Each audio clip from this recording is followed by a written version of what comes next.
اللهم انقر عن الفاتحة.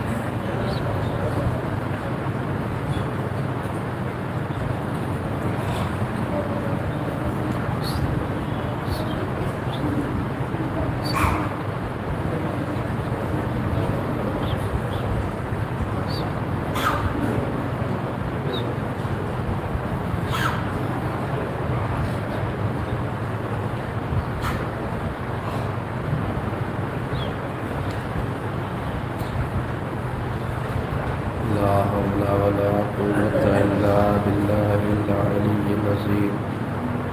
أعوذ بالله من الشيطان اللعين الرجيم. بسم الله الرحمن الرحيم. الحمد لله الذي ذكره شرف للذاكرين وشكره فضل للشاكرين وطاعته النجاة للمطيعين.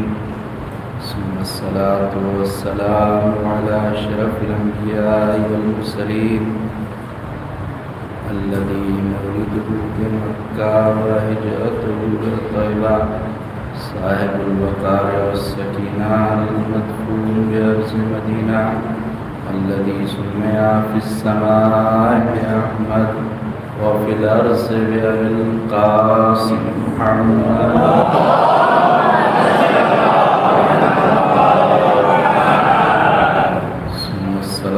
والسلام على أهل بيته الطيبين الطاهرين المعصومين المظلومين الغر الميامين.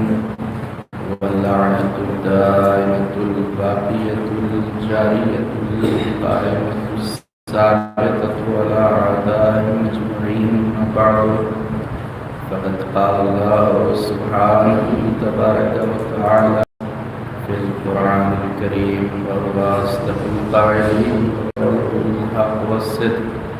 أعوذ بالله من الشيطان الرجيم. بسم الله الرحمن الرحيم. وقضى ربك ألا تعبدوا إلا إياه وبالوالدين إحسانا. صدق الله العلي العظيم.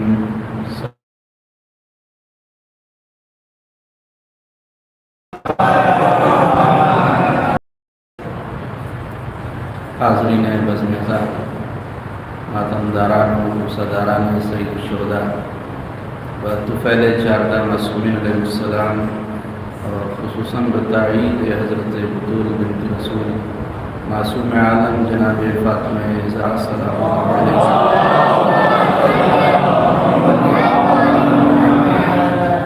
سب سے پہلے میں آپ تمام حضرات کی خدمت میں ہدیہ سلام عرض کرتا ہوں. اس سے قبل کے مجلس کا آغاز آپ حضرات سے التماس سے کہ ایک مرتبہ سورہ الحمد اور 3 مرتبہ سورہ توحید کی تلاوت فرما کر مرحوم مغفور سید وارث رضا ابن مولانا سید مظفر حسین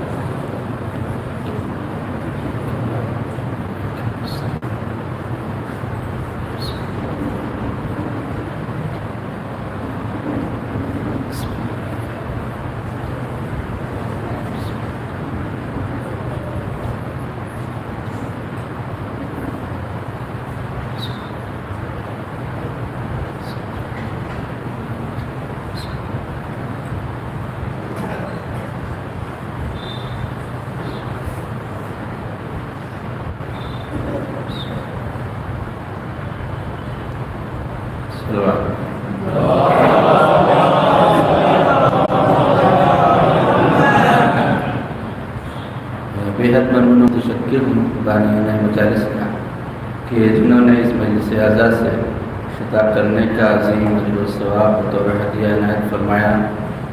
مجلس مرحوم کے سر ثواب کی بعنوان برسی ہے اور جس آیت کریمہ کو تلاوت کا شرف حاصل کیا ہے وہ آیت قرآن مجید کی مشہور و معروف آیت ہے سورہ مبارکہ بنی اسرائیل کی آیت نمبر 23 ہے. اس قرآن مجید کی یہ آیت ہے کہ جس قرآن مجید کی متعلق ہمارے آخری نبی حضرت محمد مصطفیٰ صلی اللہ علیہ وسلم نے ارشاد فرمایا کہ نہ تنفروا بيوتكم بتلاوة القرآن ولا تتخذوها قبورا كما فعلت اليهود والنصارى. اپنے گھروں کو تلاوت قرآن مجید سے نورانی کرو اور انہیں قبریں نہ بناؤ، قبروں کی طرح مت بناؤ جس طرح سے یہودیوں اور عیسائیوں نے بنا دیا.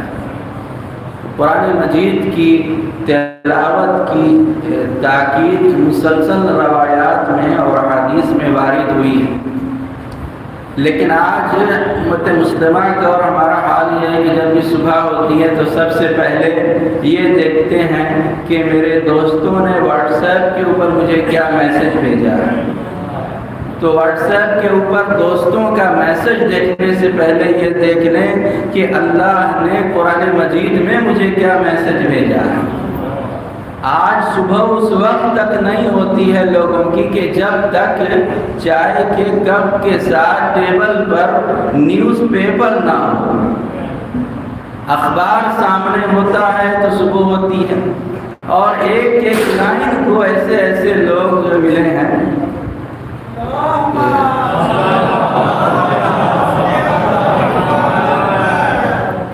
شروع سے لے کر آخر تک اخبار کو پڑھتے ہیں. آدمی فری ہوگا، جس کے پاس کوئی کام نہیں ہوگا تو وہ یہی کام کرے گا.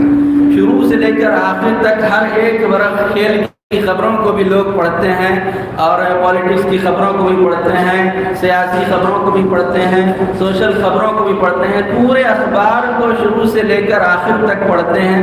اور جب بھی کسی سے پوچھا گیا، آپ نے بھی اس کا تجربہ کیا ہوگا کہ جب بھی کسی سے پوچھا گیا کہ آپ نے شروع سے آخر تک پیپر پڑھا تو پیپر میں کیا تھا، تو جواب کیا ملا؟ جواب ہمیشہ پڑھنے والے نے یہ دیا کہ کچھ نہیں. پورا پیپر پڑھ لیا، لیکن ہر ایک یہ جواب دیتا ہے کہ نیوز پیپر میں کچھ نہیں. تو جس میں کچھ نہیں ہے اس میں سب کچھ ہے. لا رطب ولا یابس الا فی کتاب مبین. ہم نے ہر خشک و تر کو اس کتاب میں جمع کر دیا. تو یہ کتاب ہے جس میں اللہ نے سب کچھ رکھ دیا ہے. تو ضروری ہے کہ اس کتاب کی بھی تلاوت کریں کہ جس میں اللہ نے سب کچھ رکھ دیا ہے. ہر مشکل کا حل اللہ نے اس کتاب میں رکھ دیا ہے. صلوات مل کر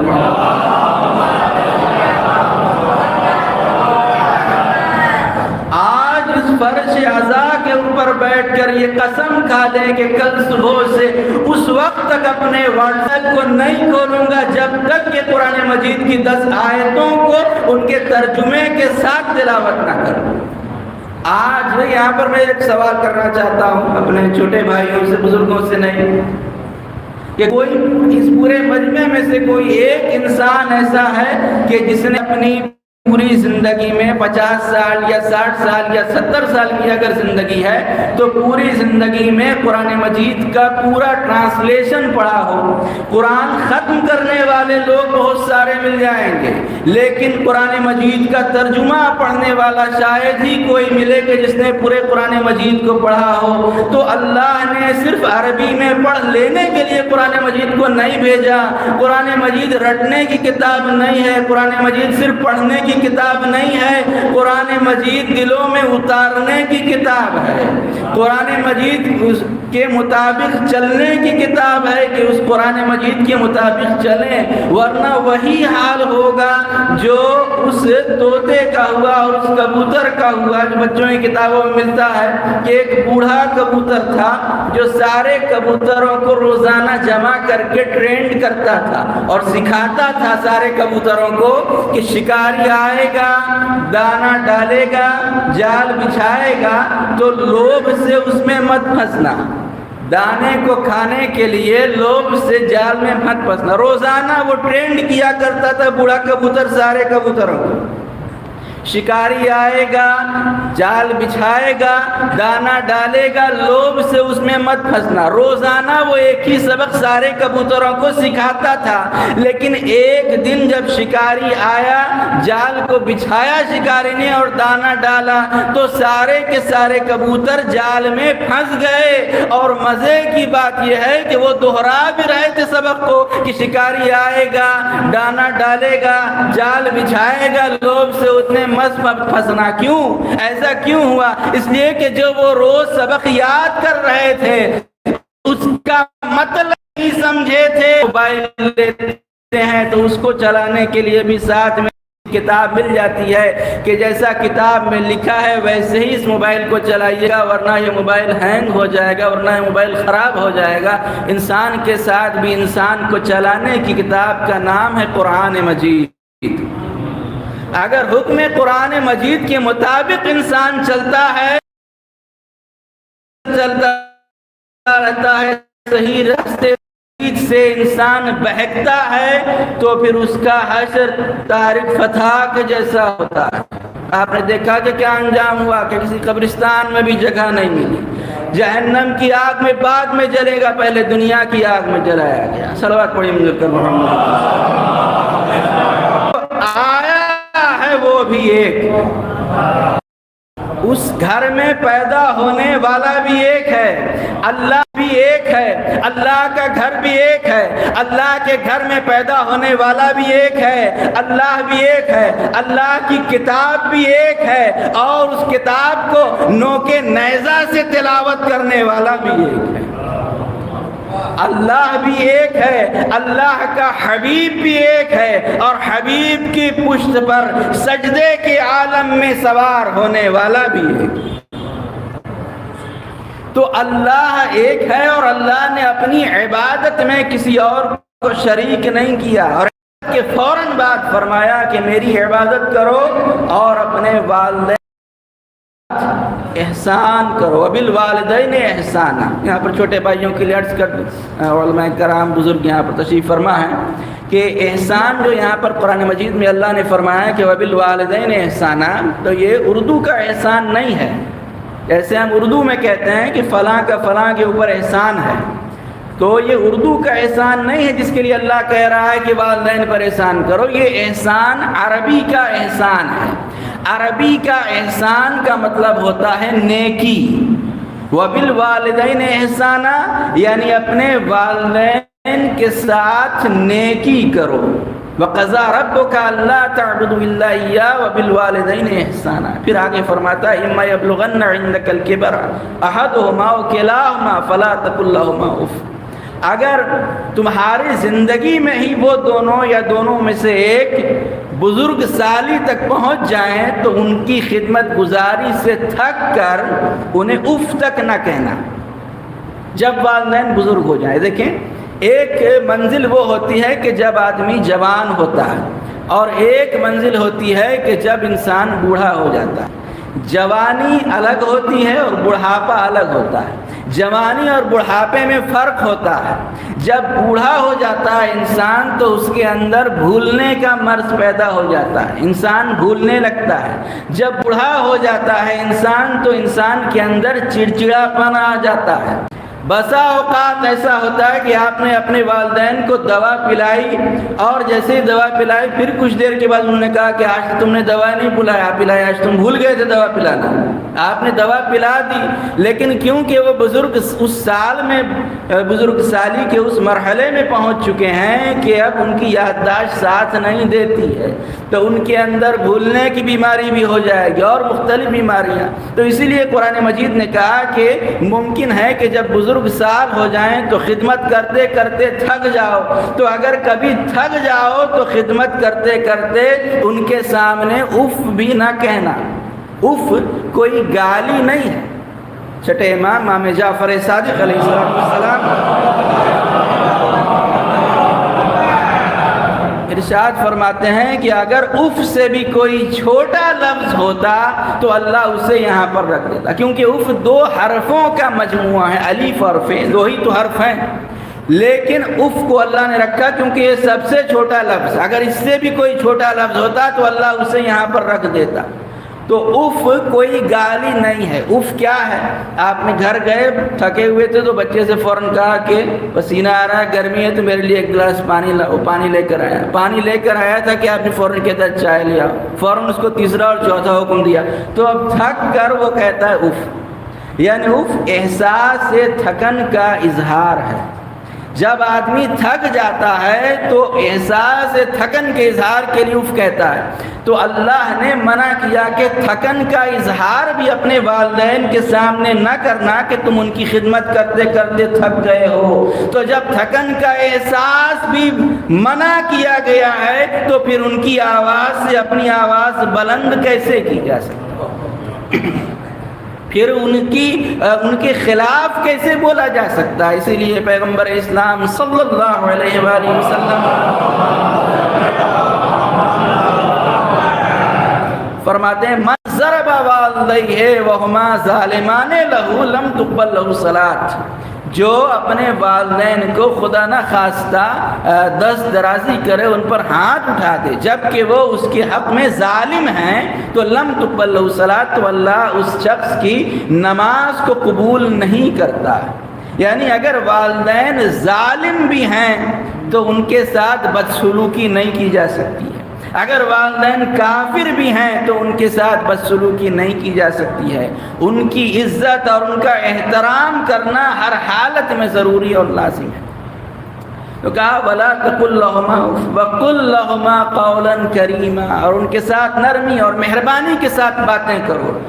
وَاخْفِضْ لَهُمَا جَنَاحَ الذُّلِّ وَلَا تَنْهَرْهُمَا، انہیں جھڑکو اور ستاؤ نہیں۔ وَاخْفِضْ، سامنے جانا تو خاکساری سے اپنے دونوں شانوں کو جھکا، والدین کے سامنے جانا تو شانوں کو جھکائے رکھنا۔ بس ہوتا ہے کہ بچے تو جوان ہوتے ہیں لیکن کیونکہ والدین بوڑھے ہو گئے ہیں، اور جب جوان بچے اپنے والدین کے سامنے جاتے ہیں تو اکڑ کر جاتے ہیں، جوانی کے جوش میں وہ اکڑ کر جاتے ہیں والدین کے سامنے۔ لہٰذا قرآن مجید نے منع کیا کہ والدین کے سامنے جانا تو کبھی اکڑ کر نہ جانا، شانوں کو جھکائے رکھنا۔ آپ نے دیکھا ہوگا کہ جب پرندے پرواز کرتے ہیں، پرواز کو جب زمین سے شروع کرتے ہیں وہ تو پروں کو پھیلا دیتے ہیں، اڑتے ہیں جب آسمان کی طرف تو پروں کو پھیلا کر اڑتے ہیں، لیکن جب اپنی پرواز کو ختم کر کے آسمان سے زمین کی طرف آتے ہیں تو پروں کو سمیٹ کر آتے ہیں۔ تو یہی اشارہ ہے خدا کا کہ جس طریقے سے پرندے جب آسمان سے زمین کی طرف آتے ہیں تو پروں کو سمیٹ لیتے ہیں، اسی طریقے سے تم آسمان کی جس بلندی تک بھی پہنچ جاؤ، اگر بھلے تم ڈاکٹر بن گئے ہو، تم انجینئر بن گئے ہو، تم عالم دین بن گئے ہو، تم کامیاب بزنس مین بن گئے ہو، لوگ تمہیں سلام کرتے ہیں، تم پروفیسر بن گئے ہو، تم ٹیچر بن گئے ہو، تم نے آسمان کی بلندیوں کو چھو لیا ہے، لیکن جب اپنے والدین کی خدمت میں جانا تو شانوں کو جھکائے رکھنا، اس لیے کہ یہی وہ زمین کی حیثیت رکھتے ہیں جنہوں نے تمہیں پرواز سکھائی ہے۔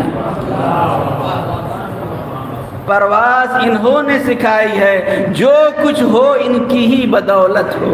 اسی لیے ایک شخص ملا، ایک بھائی سے ملاقات ہوئی تو کہنے لگا کہ یورپ میں بہت ساری اچھی باتیں آپ کو دکھائی دیں گی، بہت ساری اچھائیاں لوگوں میں ملیں گی یورپ کنٹریز میں، لیکن ان کے یہاں برائی یہ ہے کہ کتے کو گھر میں رکھتے ہیں اور والدین کو اولڈ ایجر ہاؤسز میں رکھتے ہیں۔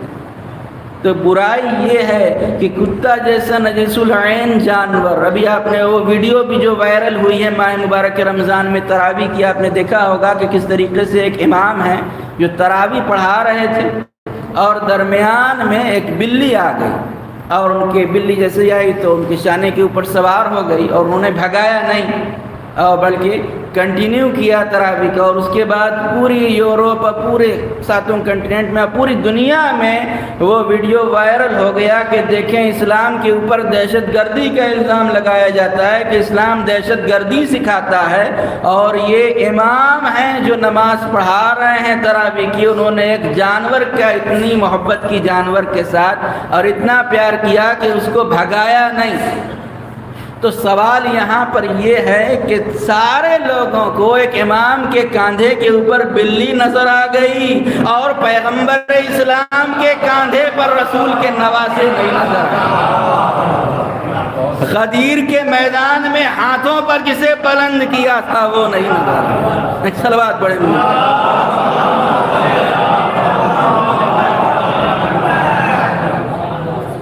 تو وہاں یورپی کنٹریز میں جانوروں سے لوگ بہت محبت کرتے ہیں، بہت پیار کرتے ہیں، یہاں تک کہ لوگ آپ سمجھیں کہ وہاں حقیقت میں اگر آپ دیکھیں تو انسان اشرف المخلوقات نہیں ہے، جانور کتا اور بلی وہ اشرف المخلوقات سمجھا جاتا ہے۔ لوگ اپنی تنہائیوں کو جانوروں کے سے ساتھ رکھ کر دور کرتے ہیں، اور بہت سارے لوگ تو مرتے ہیں تو وراثت میں اپنی پراپرٹیز کو بھی کتے اور بلیوں کے نام کر دیتے ہیں۔ بہرحال جانوروں سے محبت اسلام نے بھی سکھائی ہے، اسلام بھی اس کا مخالف نہیں ہے، لیکن کہیں ایسا نہ ہو کہ اپنے والدین کو چھوڑ دیں اور جانوروں سے محبت کرنے لگیں، تو یہ تو ظاہر سی بات ہے کہ انصاف نہیں ہے۔ اس لیے ہمارے 8ویں امام امام علی رضا علیہ السلام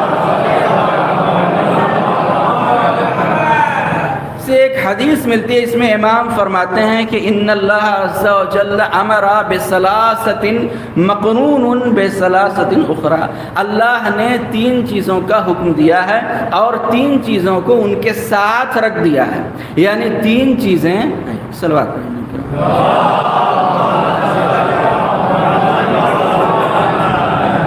تین چیزوں کو اس وقت تک اللہ قبول نہیں کرتا جب تک کہ اس کے ساتھ ساتھ 3 چیزیں نہ ہوں۔ ایک چیز، یہ تینوں چیزیں اکیلے اللہ کے یہاں ایکسیپٹ نہیں ہے، اکیلے اللہ کے یہاں قبول نہیں ہے۔ 3 چیزیں امام نے فرمائی۔ پہلی چیز امام نے فرمائی کہ اللہ نے جب بھی نماز کا حکم دیا ہے تو ساتھ ساتھ زکوٰۃ کا حکم بھی دیا ہے۔ قرآن مجید میں آپ بار بار دیکھیں اقیموا الصلاۃ وآتوا الزکاۃ، اقیموا الصلاۃ وآتوا الزکاۃ، نماز قائم کرو اور زکوٰۃ دو۔ نماز کو رکھا ہے زکوٰۃ کے ساتھ کہ اگر کوئی نماز پڑھتا ہے لیکن زکوٰۃ ادا نہیں کرتا ہے تو اس کی نماز بھی اللہ کی بارگاہ میں ایکسیپٹ نہیں ہے، اس کی نماز بھی اللہ کی بارگاہ میں قبول نہیں ہے، صرف نماز پڑھا زکوٰۃ نہیں دیا۔ تو بار بار اللہ مسلمانوں کو یہ حکم دے رہا ہے کہ زکوٰۃ دو، زکوٰۃ دو، زکوٰۃ دو۔ تو سوال یہ ہے کہ زکوٰۃ کون دے سکتا ہے؟ جو انسان کیپیبل ہوگا، جس انسان کے پاس دولت ہوگی، جو شرعی چیزوں پر زکوٰۃ واجب ہے، اور جب وہ نصاب تک پہنچ جائیں تو زکوٰۃ دینا ہوگا۔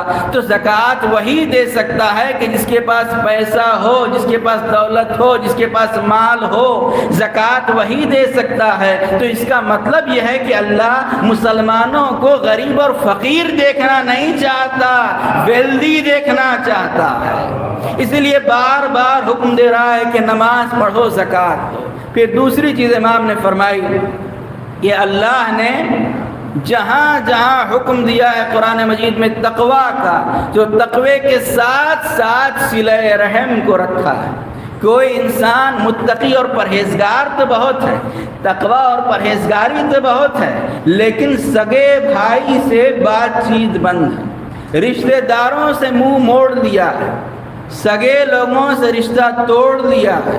تو جتنا بھی متقی و پرہیزگار بن جائے، جتنی بھی نماز پڑھ لے، جتنی بھی عبادت کر لے، لیکن کیونکہ صلہ رحم نہیں کر رہا ہے تو اس کا تقویٰ اور پرہیزگاری بھی اللہ کی بارگاہ میں قبول نہیں ہوگا، اس لیے کہ تقوی کو اللہ نے صلہ رحم کے ساتھ رکھا ہے۔ اور آج حال یہ ہے ہمارا کہ جس کو انسان پہچانتا بھی نہیں ہے، جس سے انسان کبھی ملا بھی نہیں ہے فیس بک کے اوپر، اس سے تو بار بار ہیلو کرتا ہے، ہائے کرتا ہے، برتھ ڈے وش کرتا ہے، لیکن گھر میں جو والدین رہ رہے ہیں کبھی ان کو سلام کرنے کا ٹائم بھی نہیں، ان سے خیریت پوچھنے کا ٹائم بھی نہیں ہے۔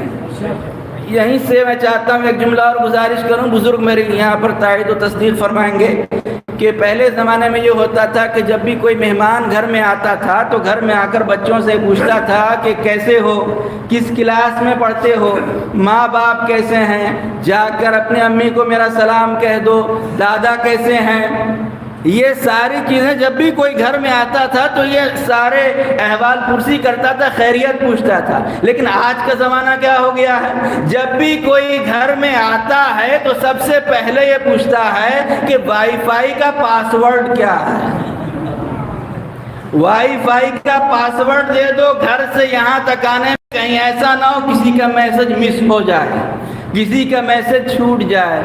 تو آج یہ حالت ہے کہ ایک گھر کے اندر 5 لوگ رہتے ہیں لیکن ایک دوسرے سے بے خبر ہیں، اور جو میلوں دور ہیں، جو کوسوں دور ہیں، ان سے رشتہ داریاں نبھا رہے ہیں.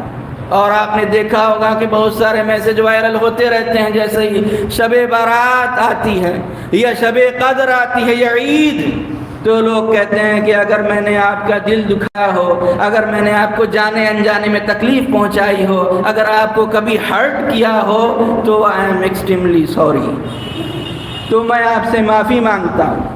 تو جس سے ملے ہی نہیں ہیں، جس سے معاملات ہی نہیں ہوئے ہیں، جس کو پہچانتے ہی نہیں ہیں، اس سے معافی مانگ رہے ہیں. لیکن جس رشتہ دار کا دل دکھایا ہے اس سے تو معافی پہلے مانگ لیں.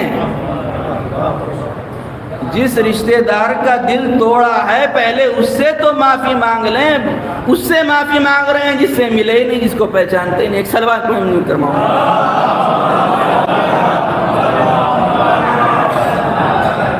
تو صلہ رحم کو تقوی کے ساتھ ساتھ رکھا ہے. اللہ تقوی کو صلہ رحم کے ساتھ قبول کرتا. اور تیسری چیز امام نے فرمائی کہ اللہ نے اپنے شکریہ کو والدین کے شکریہ کے ساتھ ساتھ رکھا ہے. اس لیے اللہ نے قرآن مجید میں کہا اشکر لی ولوالدیک، میرا شکریہ ادا کرو اور اپنے والدین کا شکریہ ادا کرو. اکیلے اگر خدا کا شکریہ بھی ادا کرو گے تو اللہ قبول نہیں کرے گا جب تک کہ اپنے والدین کا شکریہ ادا نہ کرو. اور پھر آخر میں اللہ نے کہا وقل رب ارحمہما کما ربیانی صغیرا، اور اللہ کی بارگاہ میں ہاتھوں کو اٹھا دو اور کہو کہ پروردگار ان دونوں پر ایسے ہی رحم فرما جیسے بچپنے میں انہوں نے مجھ پر رحم کیا، ایسے ہی ان دونوں پر رحم کر. رب کا لفظ خدا نے اپنے لیے بھی استعمال کیا، وہی رب کا لفظ خدا نے والدین کے لیے بھی استعمال کیا. کیوں؟ اس لیے کہ وہ رب حقیقی ہے تو یہ رب مجازی ہے. صلوات پڑھیں مل کر.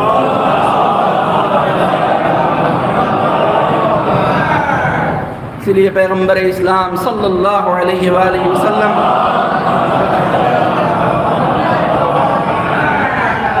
ارشاد فرماتے ہیں رضا الرب فی رضا الوالدین و سخط الرب فی سخط الوالدین. خالق کی رضامندی والدین کی رضامندی میں ہے، خالق کی ناراضگی والدین کی ناراضگی میں ہے. اگر اللہ کو راضی کرنا چاہتے ہو تو پہلے اپنے والدین کو راضی کرو. اگر والدین راضی ہو جائیں گے تو خدا بھی راضی ہو جائے گا.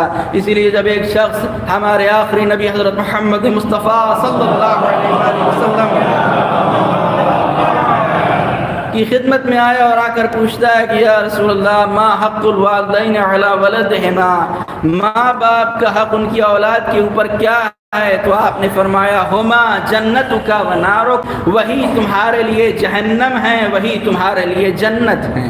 کیا مطلب؟ یعنی اگر چاہتے ہو کہ جنت مل جائے تو والدین کی خدمت سے ہی جنت ملے گی، اور اگر تم نے ان کی نافرمانی کی تو ان کی نافرمانی سے ہی تم جہنم میں جاؤ. اسی لیے ایک روایت میں ملتا ہے کہ جنت کی جو خوشبو ہے، جب انسان جنت کی طرف جائے گا تو جنت کی خوشبو 500 سال کی دوری سے ہی آنے لگے گی. لیکن جو والدین کا نافرمان ہوگا وہ جنت کی خوشبو بھی نہیں سونگھ سکتا، جو والدین کا نافرمان ہوگا. اسی لیے امت مسلمہ میں ہر ایک فرقہ مسلمانوں میں اس حدیث کے اوپر متفق ہے کہ اگر کسی کے باپ نے اسے گھر سے نکال دیا، باپ نے گھر سے نکال دیا تو وہ صرف گھر سے ہی نہیں نکلا، وہ جنت سے بھی نکل جاتا. پھر وہ جنت میں بھی نہیں جا سکتا ہے اگر وہ باپ نے گھر سے نکال دیا ہے. لہٰذا اگر والدین راضی ہیں تو خدا بھی راضی ہوگا، اور اگر والدین ناراض ہو گئے ہیں خدا نخواستہ تو پھر اللہ بھی راضی ہونے والا نہیں ہے۔ اور اسی لیے ہمارے چوتھے امام زین العابدین علیہ السلام ایک روایت ملتی ہے کہ جس میں ملتا ہے کہ امام علیہ السلام کبھی بھی اپنی والدہ کے ساتھ کھانا نہیں کھاتے۔ ایسے تو ماں باپ کے ساتھ انسان کو کھانا چاہیے تو بہت اچھی بات ہے، لیکن کیوں امام علیہ السلام اپنی والدہ کے ساتھ کھانا نہیں کھاتے تھے؟ امام فرماتے ہیں کہ اس کی وجہ یہ ہے کہ ممکن ہے کہ دسترخوان کے اوپر جس غذا کے اوپر میری نظر ہو، میری نظر ہے میں اٹھانا چاہتا ہوں، اسی غذا پر میری ماں کی نظر ہے، اور مجھ سے پہلے، اس سے پہلے کہ میری ماں اٹھائے میں اٹھا لوں، تو امام کا جملہ امام فرماتے ہیں کہ کہیں ایسا نہ ہو کہ اس عالم میں اس عمل سے میں عاق ہو جاؤں۔ اس کا مطلب یہ ہے کہ عاق صرف ماں باپ کے کہنے سے نہیں ہوتا، انسان ایسا عمل کرتا ہے اگر ان کی دل شکنی ہے ہو گئی، ان کو دل آزاری کیا ہے تو خود بخود عاق ہو جاتا ہے۔ اور پیغمبر اسلام فرماتے ہیں کہ عاق والدین جتنی بھی نمازیں پڑھنا چاہتا ہے پڑھ لے، جتنا بھی روزہ رکھنا چاہتا ہے رکھ لے، اس کا کوئی عمل اللہ کی بارگاہ میں قبول ہونے والا نہیں ہے اگر ماں باپ نے عاق کر دیا۔ اور اسی طرح کی ایک حدیث ہمارے پانچویں امام محمد باقر علیہ السلام سے ملتی ہے کہ جس میں امام علیہ السلام ارشاد فرماتے ہیں کہ بسا اوقات ایسا ہوتا ہے کہ بچے اپنے والدین کی زندگی میں تو ان کی اطاعت گزار ہوتے ہیں، ان کے ساتھ نیکی کرتے ہیں، لیکن مرنے کے بعد انہیں بھول جاتے ہیں، نہ ان کے لیے سورہ فاتحہ کی تلاوت کرتے ہیں، نہ ان کے قرضے کو ادا کرتے ہیں، نہ ان کے لیے ایصال ثواب کرتے ہیں۔ تو ایسی حالت میں بھی خدا اس اولاد کو والدین کا نافرمان لکھ دیتا ہے کہ اگر مرنے کے بعد انہیں بھول جائے تو ضروری ہے کہ زندگی میں بھی ان کے ساتھ حسن سلوک کیا جائے اور بعد از مرگ بھی ان کے ساتھ حسن سلوک کیا جائے۔ تو یہ ماں اور باپ دونوں کی اطاعت ضروری ہے، دونوں کی اطاعت لازمی ہے، لیکن اب سوال یہ پیدا ہوتا ہے کہ ماں اور باپ میں بھی اگر دیکھا جائے تو زیادہ عظمت کس کی ہے، زیادہ فضیلت کس کی ہے، زیادہ بلندی کس کی ہے؟ تو یہ بھی روایت میں ملتا ہے ہمارے آخری نبی حضرت محمد مصطفیٰ صلی اللہ علیہ وسلم ارشاد آپ سے ایک حدیث میں ملتا ہے کہ ایک شخص آیا اور آ کر پوچھتا ہے کہ یا رسول اللہ میرا نیکی کرنے کو جی چاہتا ہے، میں کس کے ساتھ نیکی کروں؟ تو آپ نے فرمایا اموں کا۔ پھر کچھ دن کے بعد آ کر سوال کرتا ہے کہ میں کس کے ساتھ نیکی کروں؟ آپ نے فرمایا اموں کا، اپنی ماں کے ساتھ نیکی کرو۔ پھر تیسری مرتبہ آیا تو آپ نے فرمایا اموں کا، اور پھر جب چوتھی مرتبہ پوچھا تو آپ نے کہا ابو کا۔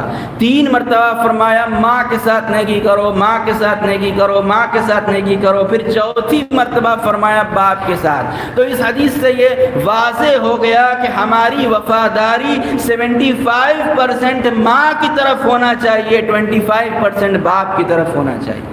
اسی لیے شاعر نے کہا کہ عنصر خلق و محبت سے ہے خلقت ماں کی، ہے کوئی شے جو محبت تو محبت ماں کی، زندگی دیتی ہے انسان کو شفقت ماں کی، باپ سے بڑھ کے ہے دنیا کو ضرورت ماں کی، باپ سے بڑھ کے ہے دنیا کو ضرورت ماں کی، پیار سب کرتے ہیں دنیا میں، تجارت کے لیے صرف ایک ماں کی محبت ہے، محبت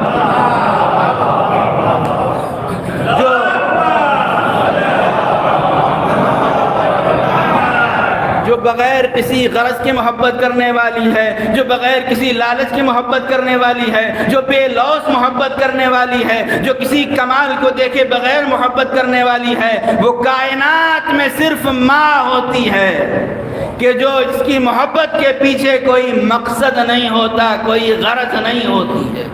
اور اسی لیے آپ دیکھیں کہ انسان جو کچھ بنتا ہے، ایک ڈاکٹر ہے تو اپنے ماں باپ کی وجہ سے ہی بنتا ہے، ایک انجینئر ہے تو اپنے ماں باپ کی وجہ سے بنتا ہے، ایک جج ہے تو اپنے ماں باپ کی وجہ سے بنتا ہے، ایک عالم ہے تو اپنے ماں باپ کی وجہ سے بنتا ہے۔ لیکن میں سوال کرنا چاہتا ہوں اپنے اس پڑھے لکھے مجمع سے کہ ایک ماں کے لیے سب سے بڑا شرف کیا ہے؟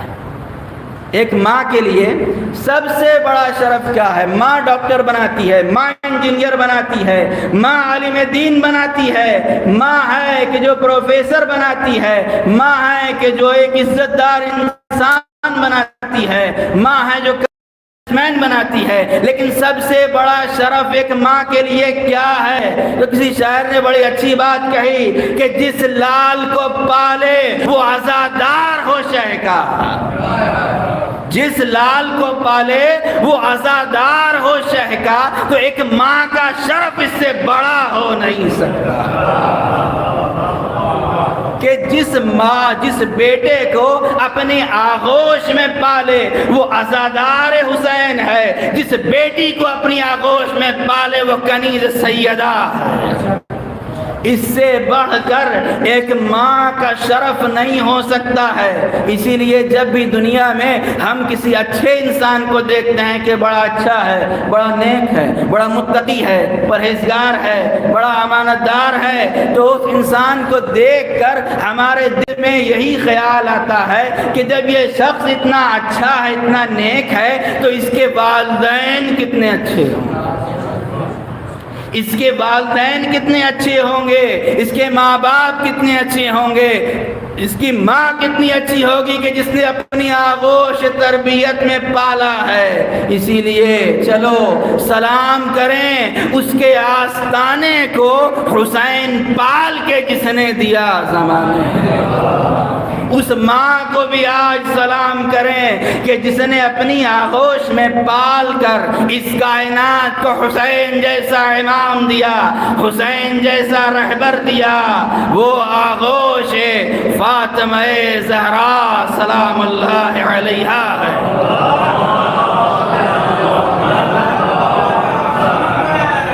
اسی لیے ایک ذاکر کا مشہور جملہ ہے کہ خدا نے حسین ایک ہی مرتبہ پیدا کیا، دوبارہ حسین پیدا نہیں کیا خدا نے۔ کیوں؟ اس لیے کہ جب خدا کو حسین پیدا کرنا ہوتا ہے تو پہلے محمد جیسا نانا پیدا کرتا ہے، خدیجہ جیسی نانی پیدا کرتا ہے، علی جیسا باپ پیدا کرتا ہے، فاطمہ جیسی ماں پیدا کرتا ہے، تب اس کائنات میں حسین آتے ہیں۔ صلوات پڑھیں مجھے۔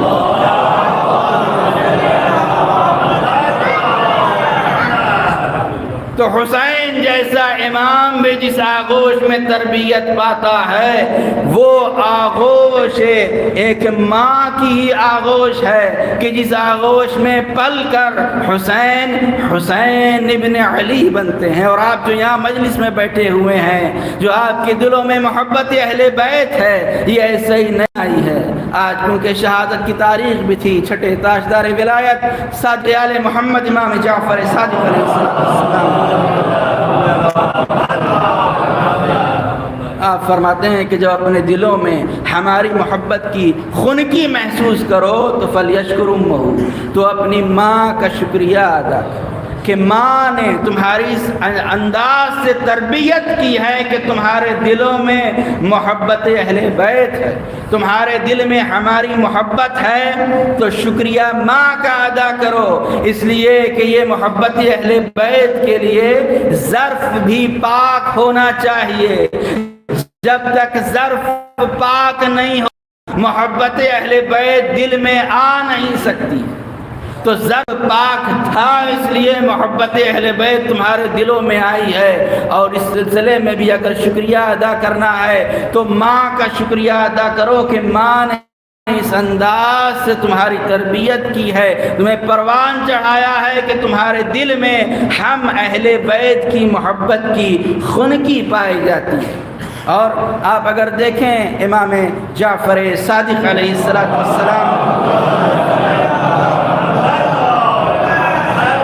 کے زمانے کو کسی تفصیل میں جانے کا وقت تو نہیں ہے، صرف دو جملے امام کے حوالے سے بھی گزارش کرنا چاہتا ہوں کیونکہ آج امام کا یوم شہادت تھا۔ تو امام علیہ السلام کی زندگی کو اگر آپ دیکھیں گے اور اینالائز کریں گے 12 اماموں میں کہ چھٹے امام علیہ السلام کی زندگی کیسی ہے، تو آپ کو دونوں زمانے ملے۔ آپ نے دونوں زمانہ دیکھا، بنی امیہ کا زمانہ بھی دیکھا اور بنی عباس کا زمانہ۔ دونوں زمانے امام علیہ السلام کی نظروں کے سامنے رہے، اور 12 اماموں میں آپ ہی وہ امام ہیں کہ جن کو سب سے زیادہ موقع ملا ہے تبلیغ دین کا۔ سب سے زیادہ موقع چھٹے امام علیہ السلام کو ملا۔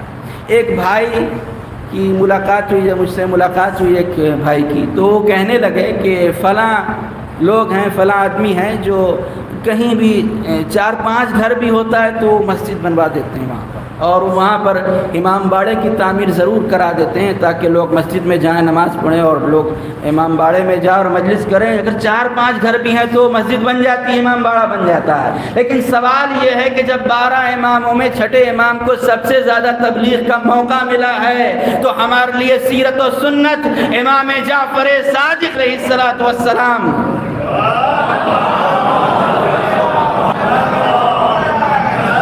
آپ کو جب موقع ملا تو آپ نے، امام نے کسی مسجد کی بنیاد نہیں رکھی، امام نے کسی امام باڑے کی بنیاد اور فاؤنڈیشن فوراً نہیں رکھی، بلکہ آپ نے ایک ایسے یونیورسٹی کی بنیاد رکھی جو عالم بشریت کی سب سے بڑی یونیورسٹی ہے۔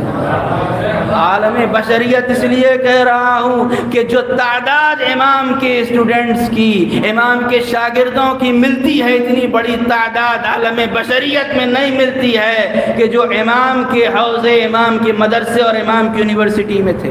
امام نے یونیورسٹی کی بنیاد رکھی ہے تاکہ بچوں کی تربیت کریں۔ خود جابر ابن حیان دیکھ لیں، امام علیہ السلام کے ہی تو شاگرد ہیں، تو امام نے یونیورسٹی کی بنیاد رکھی، مدرسے کی بنیاد رکھی، کالج کی بنیاد رکھی، حوزے کی بنیاد رکھی۔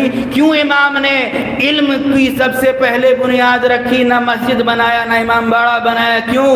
اس لیے کہ جب ایک بچہ علم حاصل کر لے گا تو علم حاصل کرنے کے بعد وہ راستہ دو ہی طرف جاتا ہے، یا مسجد کی طرف جاتا ہے یا امام بارگاہ کی طرف جاتا ہے۔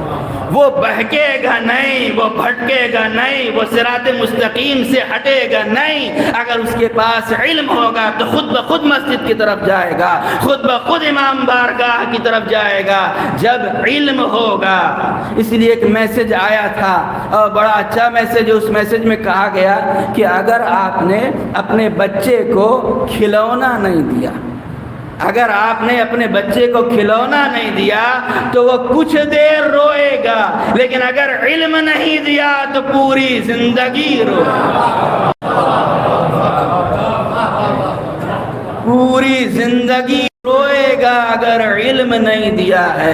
لہذا لو جان دے کے جب کبھی علم و ہنر ملے، جیسے ملے، جہاں سے ملے، جس قدر ملے۔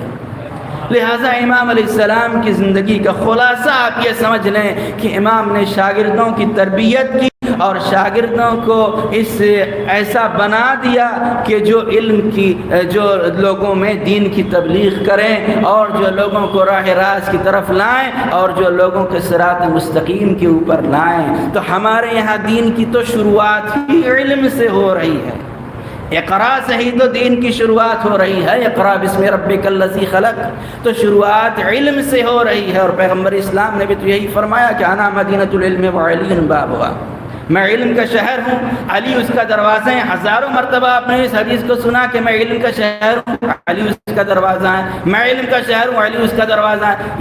اس کا ترجمہ تو یہی ہے، ٹرانسلیشن تو یہی ہے کہ میں علم کا شہر ہوں، علی اس کا دروازے ہیں۔ لیکن اس حدیث کا مطلب کیا ہے؟ اس حدیث کا مطلب یہ ہے کہ جو علی اور نبی کا چاہنے والا ہوگا وہ کبھی جاہل نہیں رہ سکتا، وہ کبھی جاہل نہیں رہ سکتا ہے جو علی اور نبی کا ماننے والا ہوگا۔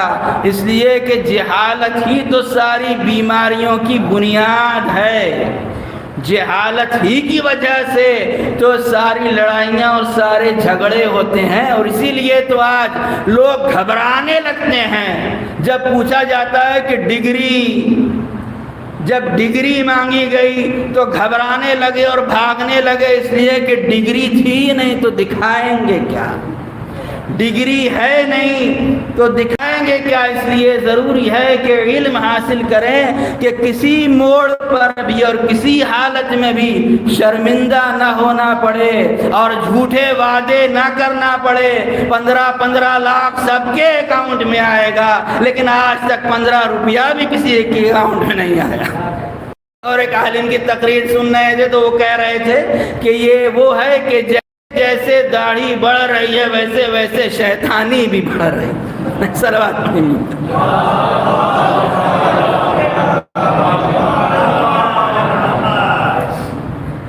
تو جو چائے والا ہوتا ہے اس چائے پی کر اس کے ہاتھ میں کب دیا جاتا ہے، اس کے ہاتھ میں دیش نہیں دیا جاتا۔ ایک صلوات پڑھی مجھول کرنا۔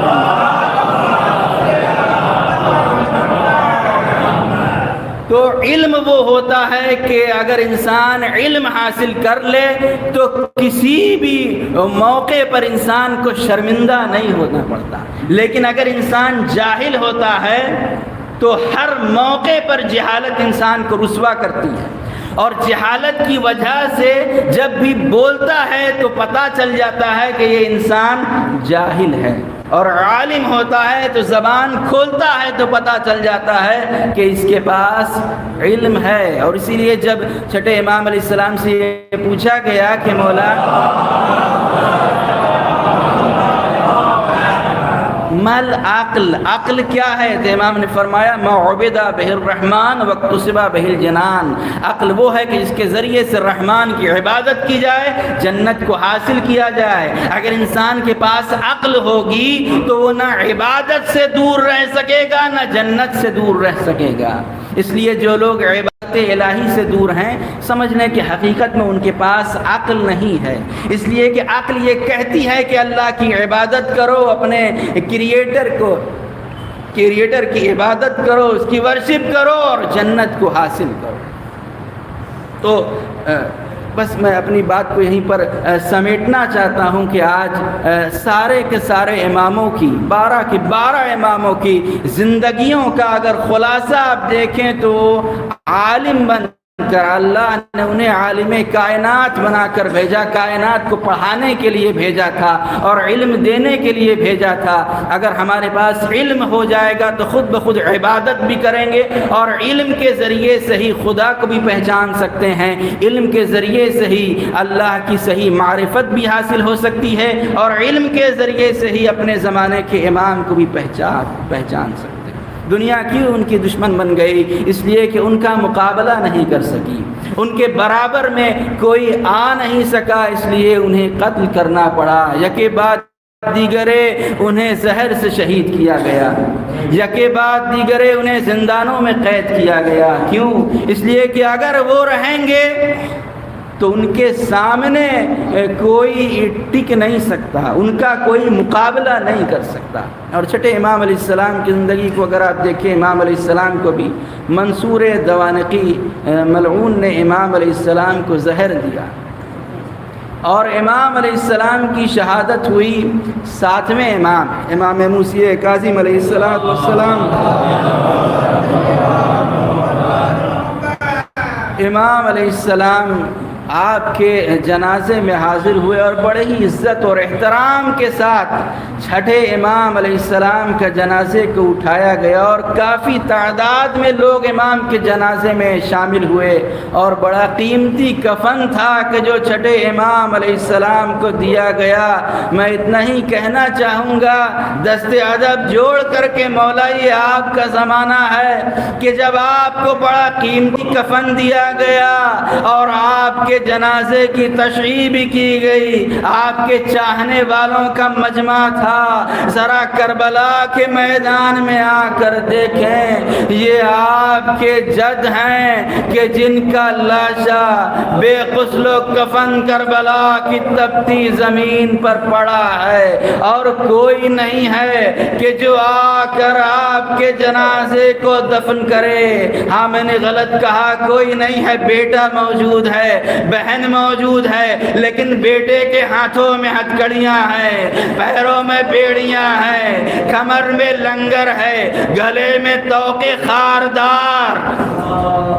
اور جب 11 محرم کی تاریخ آئی ہے اور بہن کا گزر شہدائے کربلا کی لاشوں کے قریب سے ہوا تو ایک مرتبہ بہن نے جب بھائی کے عریاں لاشیں کو دیکھا تو ایک مرتبہ مدینے کا رخ کیا، آواز دی، یا جدہ صلی علیکہ ملائکۃ السماء حسین مرمل بالدماء، اے نانا آپ کے جنازے پر نماز پڑھنے کے لیے آسمان سے ملائکہ آ گئے، لیکن یہ آپ کے حسین کا جنازہ ہے کہ جو بے غسل و کفن کربلا کی تپتی زمین پر پڑا ہے، خاک و خون میں غلطہ ہے، کوئی دفن کرنے والا بھی نہیں ہے، کوئی جنازے کو اٹھانے والا بھی نہیں ہے۔ ایک مرتبہ سید سجاد کی نظر جب باپ کے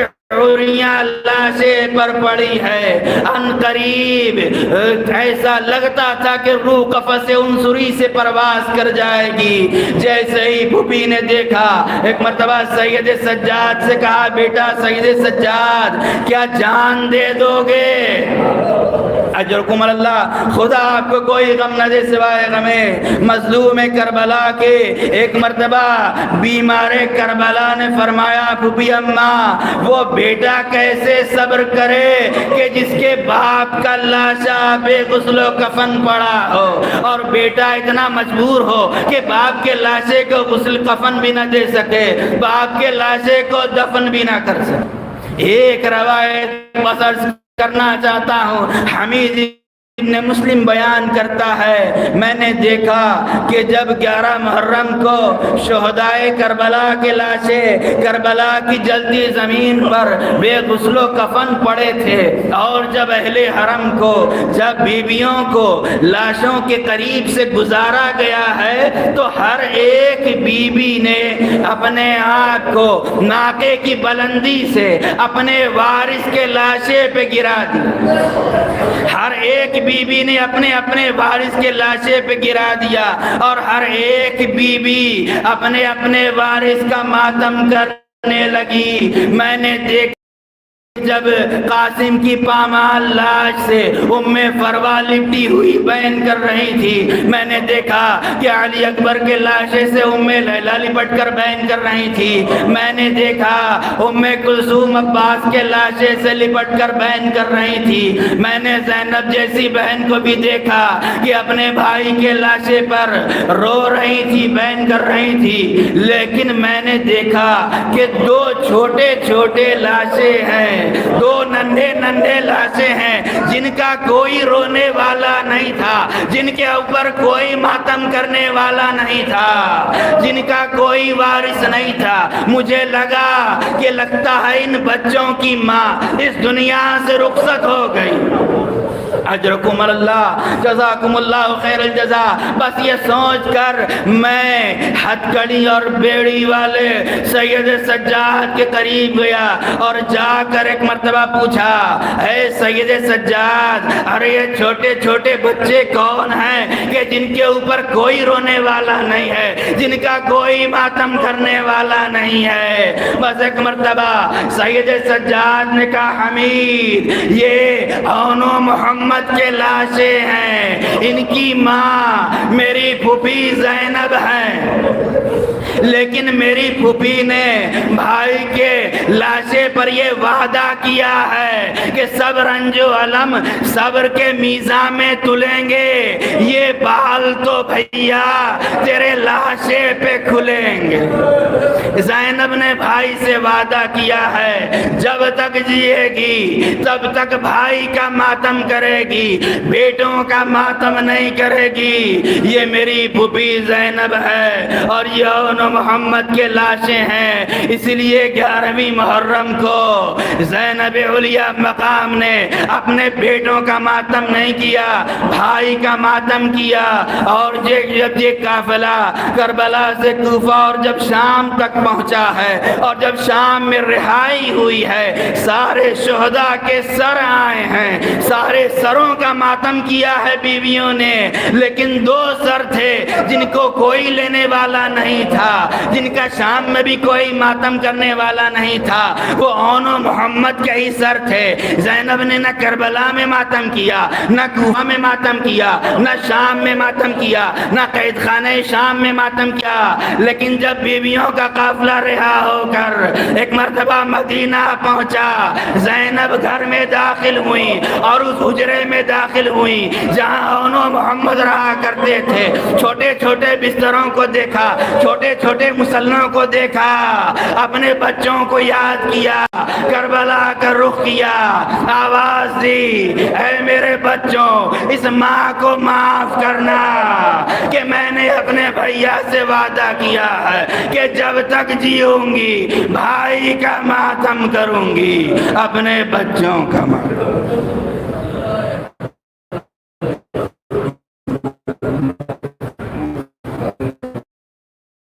بقضائه وتسليم أمره وسع الذين ظلموا أيام ينقلبون إنا لله وإنا إليه راجعون إلهي بحق الزهراء وعبيها وبالها وبنيها والسر المستودع فيها بعدد ما حاط به علمك۔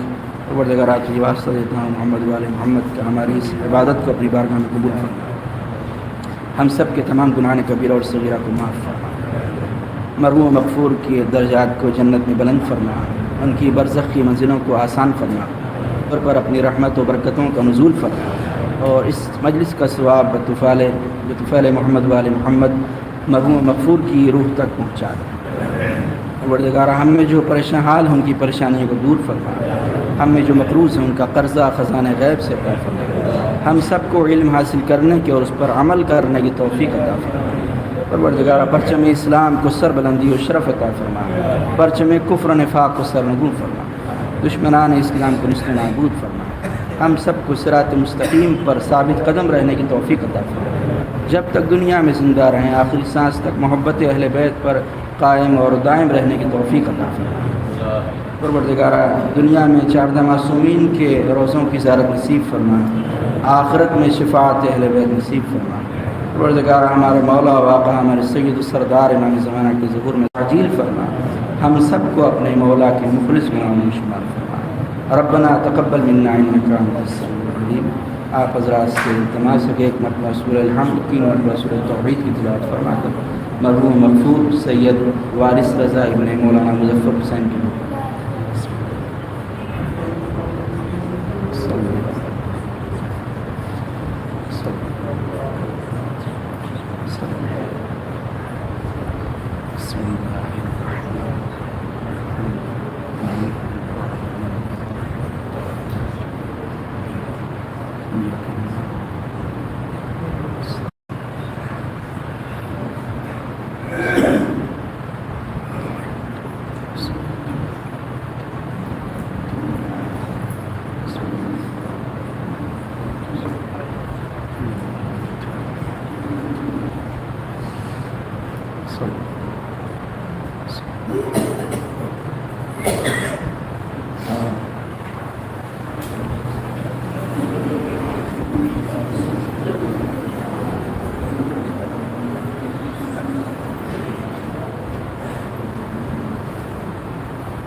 السلام علیکہ وعلی امک واخیک، السلام علیکم یا جمیع شہداء کربلا، السلام علیکم ورحمۃ اللہ وبرکاتہ، السلام علیکہ یا غریب الغرباء، السلام علیکہ یا معین الضعفاء والفقراء، السلام علیکہ یا شمس الشموس یا انیس النفوس، السلام علیکہ ایھا المدفون بارض طوس، السلام علیکہ یا سلطان یا ابوالحسن یا علی ابن موسیٰ الرضا ورحمۃ اللہ وبرکاتہ۔